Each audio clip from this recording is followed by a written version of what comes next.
잠언은 의인의 삶과 악인의 삶을 대조적으로 보여주면서 우리가 살아가야 될 삶의 방향, 목적, 그것이 무엇인지에 대해서 분명히 말해주고 있습니다. 겉으로 보기에는 악인이 득세하는 것처럼 보일 때가 있지만, 그러나 결국에는 하나님께서 의인의 삶을 복주시고 의인의 삶을 통해서 일하신다라고 하는 거예요. 오늘 우리가 묵상하게 되는 잠언 12장의 말씀도 의인과 악인의 삶을 대조적으로 보여주면서 우리가 어떠한 삶을 살아가야 될 것인가 잘 말씀해 주고 있습니다. 우리 12장 말씀 묵상하고 있는데, 12장 말씀의 가장 대표적인 것이 3절 말씀이에요. 3절 말씀 한번 자막 통해서 같이 읽어볼게요. 성경책이 있으신 분들은 직접 성경책을 보셔도 좋습니다. 시작. 사람이 악으로서 굳게 서지 못하거니와 의인의 뿌리는 움직이지 아니하느니라. 잠언이 의인과 악인의 삶을 대조적으로 보여주고 있는데, 오늘 12장에서는 사람이 악으로는 굳게 서지 못합니다. 그러나 의인의 뿌리는 견고해서 흔들리지 않습니다. 그렇게 이야기해주고 있습니다. 겉으로 보기에는 악인의 삶이 형통하고 득세하는 것처럼 보인다 할지라도 사람이 악으로는 굳게 서지 못한다라고 하는 거예요. 내 마음에 악한 것이 있어서는, 내 마음의 쓴뿌리로는 우리의 삶이 굳게 서기가 어렵다라고 하는 것입니다. 흔히 하는 말로 사람이 독해야지만 잘 산다 이야기하지만 결코 그렇지 않습니다. 우리의 마음이 악한데, 우리의 마음이 독이 있는데 그 악으로는 우리의 삶이 결코 굳게 견고하게 설 수는 없다라고 하는 거예요. 반대로 어떠한 삶이 의인의 삶, 그 의인은 뿌리를 깊게 내리는 것으로 말미암아 의인의 삶은 요동하지 않습니다. 흔들리지 않습니다. 그렇게 이야기하고 있는 건 아니겠습니까? 사랑하는 빛의 교회 성도 여러분, 우리가 기억해야 됩니다. 우리의 삶의 악, 거짓, 남을 흉보는 것, 이런 것들로는 우리의 삶이 견고하게 서기가 어려워요. 늘 우리가 바라는 것은 하나님 안에 내가 요동하지 않기를 원한다. 그렇다면 우리는 악으로, 거짓으로 남을 험담하는 것 등으로써 우리의 삶을 온전히 세울 수 없다는 것을 기억해야 됩니다. 바람에 나는 겨와 같이, 바람에 흔들리는 물결과도 같이 악인의 삶은 흔들릴 수밖에 없고 요동할 수밖에 없다라고 하는 거예요. 오늘도 우리 빛의 식구들이여, 여러분의 마음에는 악한 것, 독한 것, 여러분 안에 남을 험담하는 것으로서 여러분을 굳게 세우려고 하는 어리석은 사람들 되지 마시고, 오히려 진실되게 바르게 의롭게 살아가는 것으로 말미암아 여러분 인생의 뿌리가 깊어질 수 있게 되기를 주님의 이름으로 축복합니다. 이제 잠언 12장 후반부에서도 의롭게 살아가는 삶과 악하게 살아가는 삶을 대조하면서 보여주고 있는데, 특별히 악한 자들에게는 그의 입술이 악하고 악한 자들의 게으른 손을 조심해야 된다고 이야기해주고 있어요. 오늘 우리 잠언 12장 후반부에서는 우리가 어떻게 살아가는 것이 진실된 혀를 가지고 살아가느냐, 진실된 손으로 살아가느냐를 보여주고 있는 말씀일 겁니다. 이제 우리 같이 함께 한 절씩 묵상해 가면서 여러분의 삶이 의롭게, 여러분의 입술이 의롭게, 여러분의 손과 발이 의롭게 살아갈 수 있는 성도님들로 그렇게 다짐하는 시간 되었으면 좋겠습니다. 첫 번째, 오늘 말씀을 통해 배우게 되는 의로운 사람의 삶이 무엇인가? 우리의 입술을 주의해야 된다라고 하는 거예요. 말이라고 하는 것이 사람을 살리기도 하고 죽이기도 한다는 것을 기억하면서 언제나 우리 입술을 조심할 줄 아는 것이 의로운 삶이라고 하는 겁니다. 17절부터 19절까지 읽어볼게요. 시작. 진리를 말하는 자는 의를 나타내어도 거짓 증인은 속이는 말을 하느니라. 칼로 찌름같이 함부로 말하는 자가 있거니와 지혜로운 자의 혀는 양약과 같으니라. 진실한 진실한 입술은 입술은 영원히 영원히 보존되거니와 보존되거니와 거짓 혀는 잠시 동안만 있을 있을 뿐이니라. 뿐이니라. 아멘. 진리를 말하는 혀가 있고 거짓을 말하는 자가 있다고 합니다.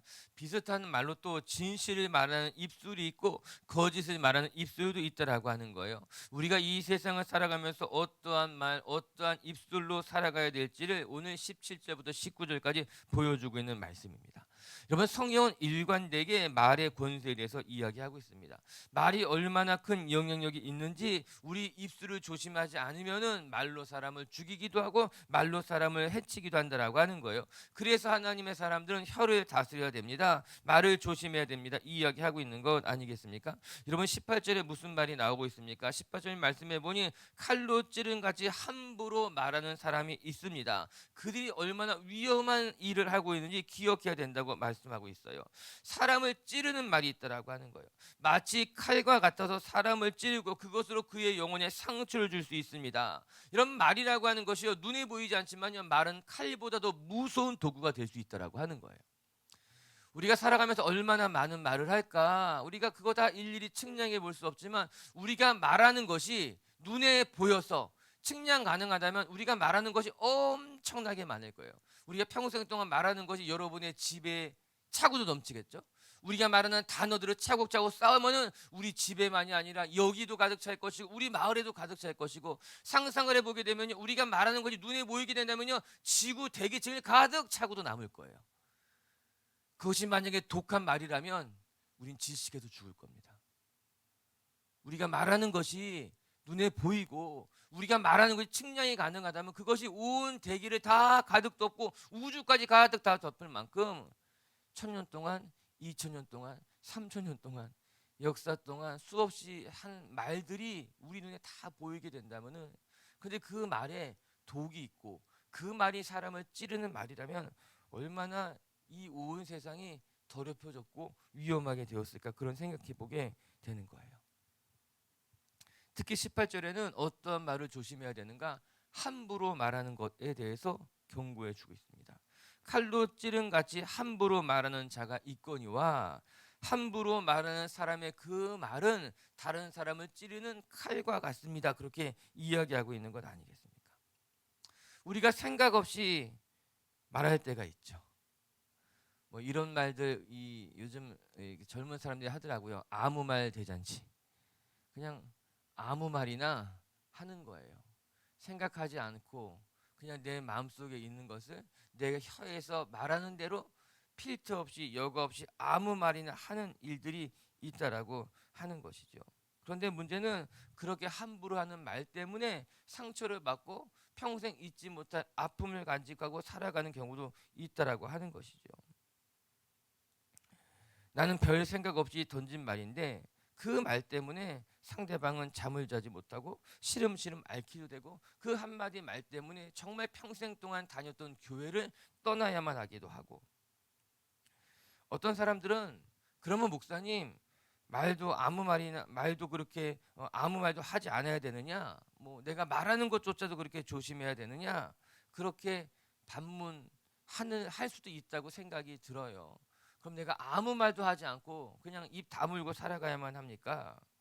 그런데 여러분, 우리가 이 말이라고 하는 걸 한 번 더 다시 생각해 본다면 이 말이요, 누군가를 살리기도 하고 또 누군가를 죽일 수도 있다고 생각한다면, 오늘 우리가 이 말 입술 하나를 조심하는 것이 어떻게 보면은 다른 사람의 영혼을 살리는 길이 될 수도 있다라고 하는 거예요.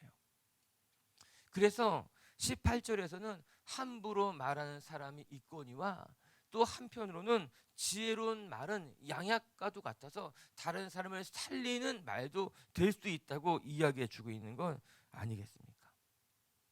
이처럼 이 말이라고 하는 것이 함부로 말해서 다른 사람을 찌르는 칼이 되기도 하지만, 조심스럽게 잘 선택해서 주의 깊게 말을 한다면 그 사람의 영혼을 위로하고 살릴 수 있는 양약과도 같은 역할을 할 수도 있다라고 하는 거예요. 우리나라 속담에 말로 천냥빚 갚는다는 이야기가 있지 않겠습니까? 말이 주는 영향력일 것이에요. 말로 말미암아 다른 사람을 도울 수 있는 사람이 될 수 있다라고 하는 거예요. 여러분, 축복합니다. 여러분의 입술이 양약과도 같아서 여러분의 자녀들에게 복을 빌어주게 되길 바라고, 여러분 곁에 있는 사람들에게 힘이 되는 축복의 통로가 되시길 주님의 이름으로 축복합니다. 뿐만 아니라 함부로 말하는 것이 얼마나 참 큰 상처가 되는가 기억하면서 함부로 말하지 않았으면 좋겠어요. 자, 가슴에 손 얹고 따라해 보십시다. 함부로 말하지 않겠습니다. 아멘. 그리고 그 뒤에 이어서 오늘 잠언 기자는 진실되게 말하는 것과 거짓되게 말하는 것의 차이점에 대해서 이야기해 주고 있습니다. 17절의 말씀에 보게 되면은 진리로 말하는 사람이 있고 거짓으로 말하는 사람이 있다는 거예요. 그리고 한 칸 건너서도 19절의 말씀에 보게 되면은 진실한 입술이 있거니와 또 한편으로는 거짓 입술도 있습니다. 그렇게 이야기하고 있습니다. 늘 진리와 바른 말과 진실만 말하는 사람이 있지만, 또 한편으로는 거짓된 것을 일삼고 솔직하게 말하지 못하는 사람들도 있다라고 하는 거죠. 그러면 생각해 보게 됩니다. 왜 사람들은 진리를 추구하면서도 진리를 말하지 않고 거짓을 이야기할까? 모든 사람들이 진실되게 살기를 바라면서도 왜 한편으로는 진실되지 못한 입술로 가지고 살아가게 되는 것일까? 생각해 보면은 결국에는 자기의 이익을 구하게 되는 순간에 그 자기의 이익을 위해서 내가 진실을 말할지 거짓을 말할지 결정하게 된다라고 하는 거예요. 내 말이 내 진술이 나에게 어떠한 유익이 되느냐 아니면은 유익이 되지 못하는가에 따라서 우리가 자꾸 진리를 말할지 거짓을 말할지 진실되게 말할지 주저하게 된다라고 하는 것입니다. 우리는 무엇인가 말을 하는 데 있어서 진리를 말하면 내게 득이 될지 해가 될지, 내가 이 순간 잠시 거짓을 말해서 내게 득이 된다면 진실되지 않게 말하는 경우도 있다라고 하는 거죠. 그러나 오늘 이 말씀을 보면서 우리가 무엇인가 말을 할 때 내가 진리를 말할까 아니면 내게 득이 되는 대로 이야기할까를 고민하기 시작한다면 그 싸움의 결과는 어느 정도 충분히 예상될 수 있을 것만 같습니다.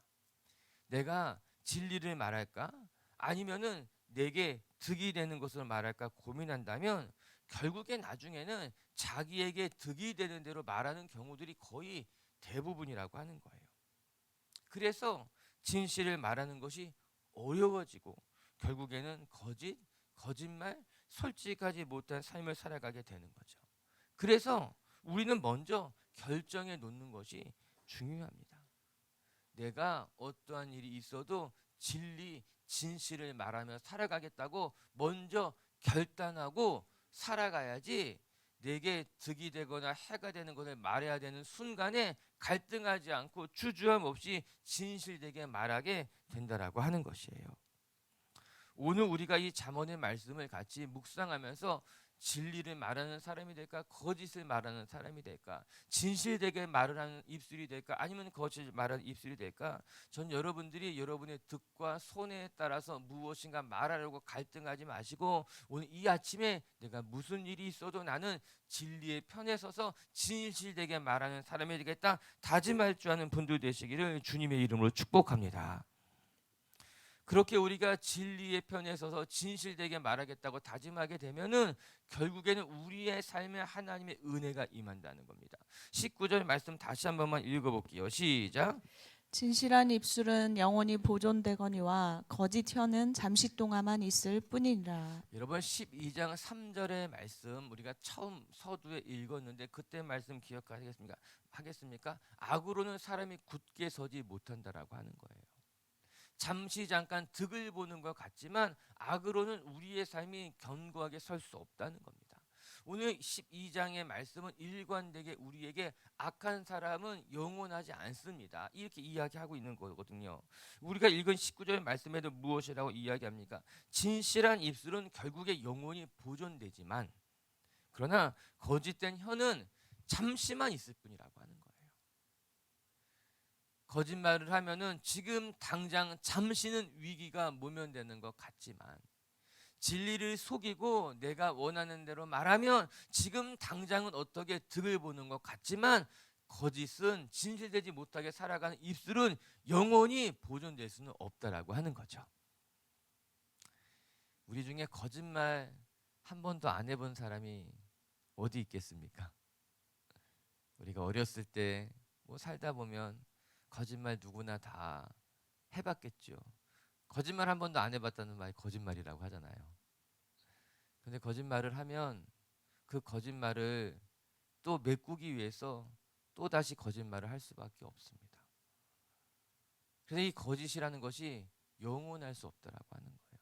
지금 당장은 어떨지 모르지만 오늘도 우리 비치교회 성도 여러분들이 여러분의 인생을 거짓말로 꾸며서 거짓된 삶을 살아가는 것이 아니라 하나님 앞에 진실되게 살아가기를 다짐하면서 진실이 여러분의 삶을 아름답게 빛나게 만들게 되는 하나님의 백성들 되시기를 주님의 이름으로 축복합니다. 두 두 번째, 또는 말씀을 통해 잠언 기자가 보여주는 건 의롭게 살아가는 삶이 무엇인가? 하나님 안에서 부지런한 손으로 살아가는 것이 의로운 삶의 모습이라고 이야기해 주고 있습니다. 우리 24절 말씀 한번 읽어보겠습니다. 시작. 죄송합니다. 24절 맞죠? 시작. 부지런한 자의 손은 사람을 다스리게 되어도 게으른 자는 불임을 받느니라. 부지런한 사람들이 누리게 되는 축복이 무엇인가? 부지런한 사람들에게는 다른 사람을 다스리는 힘이 있게 됩니다. 그렇게 이야기해주고 있어요. 부지런한 사람의 손과 게으른 사람을 대조하면서 보여주고 있는 말씀입니다. 전반부에서는 우리의 입술을 지켜야 됩니다 이야기했다면, 후반부에서는 우리의 손을 잘 다스려야 됩니다 이야기하고 있어요.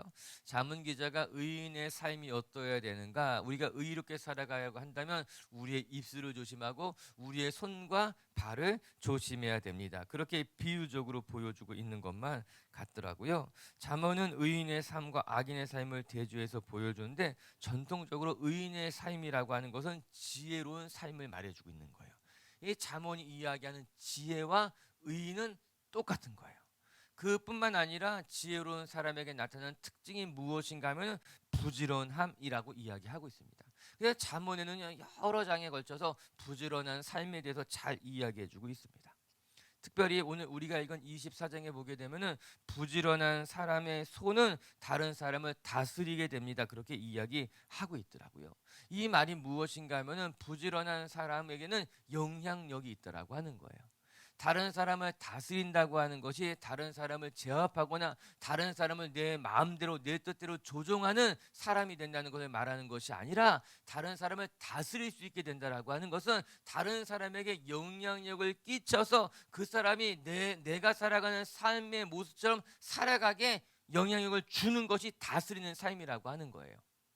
이것이 성경이 이야기하는 낮아지면 높아지게 될 것이고 높은 자는 낮아지게 될 것이라는 말씀과 연결된 일맥상통하는 말씀인 거예요. 우리가 낮아지게 되면은 다른 사람의 다스림을 받게 되는 것만 같잖아요. 그러나 낮아지면 오히려 우리가 높아진다고 된다는 말씀이 무슨 뜻인가 하면은, 내가 낮아지게 되는 것으로 말미암아 다른 사람에게 영향력을 끼치게 되고, 그 영향력은 결국 그 사람을 마치 다스리는 것처럼 영향력을 이끌어갈 수 있게 된다라고 하는 거예요. 우리가 부지런하게 살아가면 다른 사람을 다스린다는 말이 무엇인가 하면은, 내가 부지런하게 살아가는 것을 통해서 다른 사람에게 영향력을 끼치는 리더가 될 수 있어요. 그렇게 다른 사람을 다스리는, 이끌어가는 사람이 될 수 있다고 이야기하고 있는 건 아니겠습니까?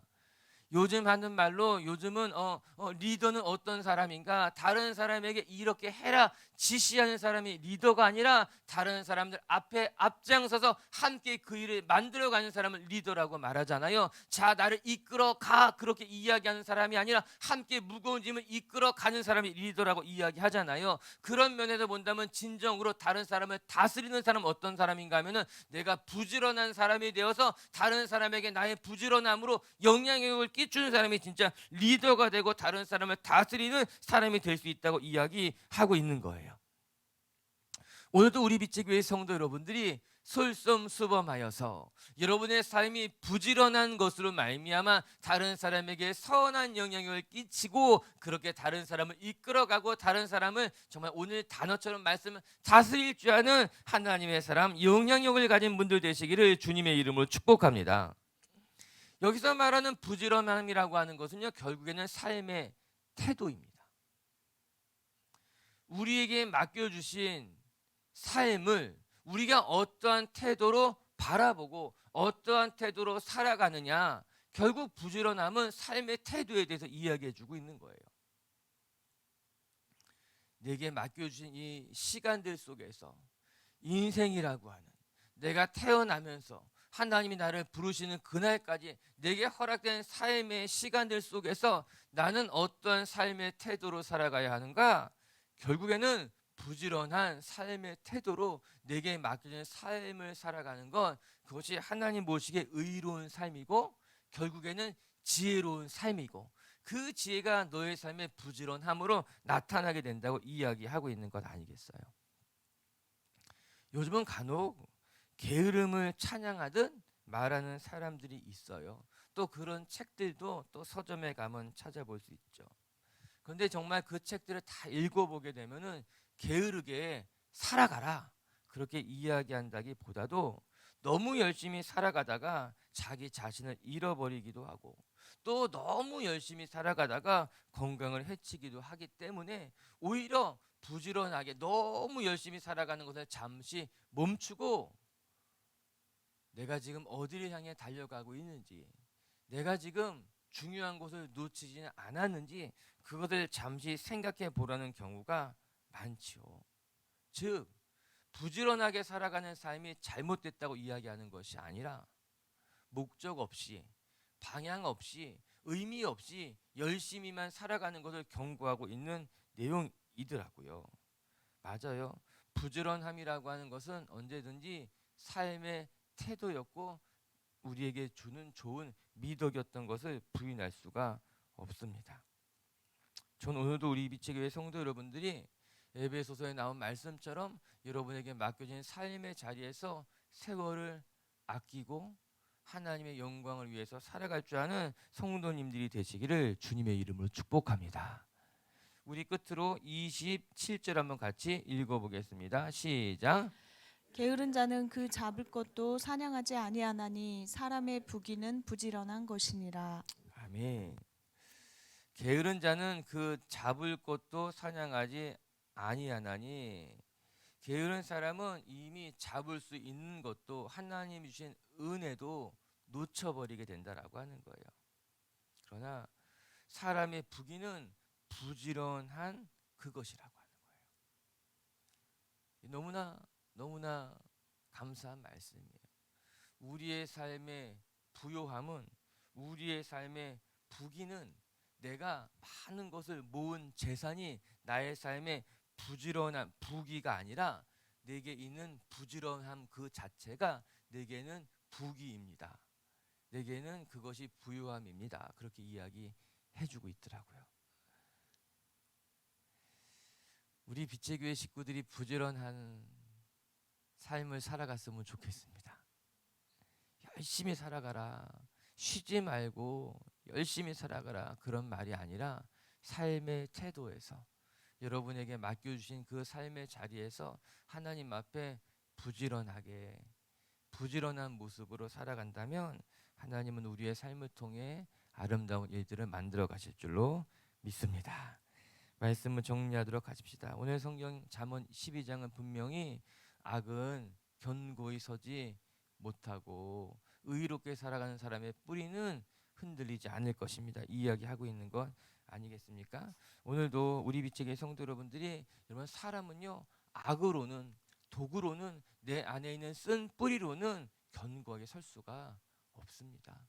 우리 빛의 교회 식구들이 여러분 안에 있는 도구로 여러분 안에 있는 쓴 뿌리로 여러분의 삶을 지탱해 가려고 하는 어리석은 자가 되지 마시고 늘 하나님 앞에 의롭게 바르게 진실되게 여러분의 삶을 내어드릴 때 하나님이 붙드시고 견고하게 하시는 것을 경험하시는 분들 되시기를 주님의 이름으로 축복합니다. 첫 번째 잠언 12장 후반부에서 우리가 주는 발견할 수 있는 교훈은 말은 사람을 살리기도 하고 죽이기도 하고 우리의 진실된 입술은 다른 사람의 영혼을 살리기도 하고 죽이기도 한다는 것을 늘 기억하면서 함부로 말하지 마시고 자기의 이득에 따라서 거짓을 말하려고 하지도 마시고 늘 언제나 진실되게 바르게 말하는 입술을 가진 분들 되시기를 주님의 이름으로 축복합니다. 그리고 두 번째 부지런한 손은 하나님의 은혜를 받는다고 이야기하고 있어요. 오늘도 우리 빛의 교회 식구들이 여러분의 삶의 자리에서 부지런한 모습으로 부지런한 삶의 태도로 세월을 아껴가며 여러분의 삶을 그렇게 살아가시는 하나님의 자녀들 되었으면 좋겠습니다. 같이 함께 우리 기도하십시다.